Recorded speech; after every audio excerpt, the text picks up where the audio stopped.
આદરણીય મહેમાનો, ગુરુજનો, વડીલો, મારા વાલીઓને મારા વહાલા મિત્રો, મારું નામ પરમાર ભવ્યા છે। હું ધોરણ 7માં અભ્યાસ કરું છું। શાળાનું નામ શ્રી લાલાવાડા પ્રાથમિક શાળા છે। મને સ્વાસ્થ્ય પર્યાવરણ વિશે કહેવાનો મોકો મળ્યો છે, તેનો મને ખૂબ જ આનંદ છે। આપણે સૌ જાણીએ છીએ કે જો આપણે સ્વસ્થ રહીએ તો સારું ભણી શકીએ અને સારા કામ કરી શકીએ। જો આપણે સ્વસ્થ રહેવું હોય તો આપણું આસપાસનું પર્યાવરણ પણ સ્વચ્છ અને સારું હોવું જોઈએ। પર્યાવરણ એટલે હવા, પાણી, વૃક્ષો, જમીન અને બધા જીવજંતુઓ।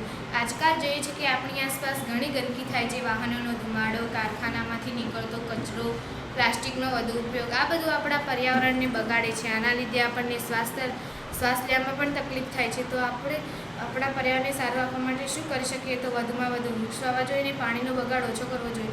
પ્લાસ્ટિકનો ઉપયોગ ન કરવો જોઈએ। આપણી શાળામાં પણ આપણે સ્વચ્છતા જાળવીએ છીએ। અહીં કચરો ન ફેંકીએ અને છોડવાનું ધ્યાન રાખીએ છીએ। આજે જે નાના ભાઈ બહેન આપણી શાળામાં નવા આવ્યા છે તેમને પણ આપણે સ્વસ્થ અને પર્યાવરણનું મહત્ત્વ શીખવીશું। ખાસ કરીને દીકરીને ભણાવવી તો ખૂબ જ જરૂરી છે, કારણ કે એક દીકરી બે ઘરને ઉજાડે છે, તે પોતાના સમાજમાં અને ઘરમાં પણ શીખવી શકે છે। તો ચાલો આપણે બધા ભેગા મળીને નક્કી કરીએ કે આપણે આપણા પર્યાવરણને સ્વચ્છ રાખીશું। યાદ રાખો, સ્વસ્થ પર્યાવરણ એ જ સ્વસ્થ જીવનનો આધાર છે।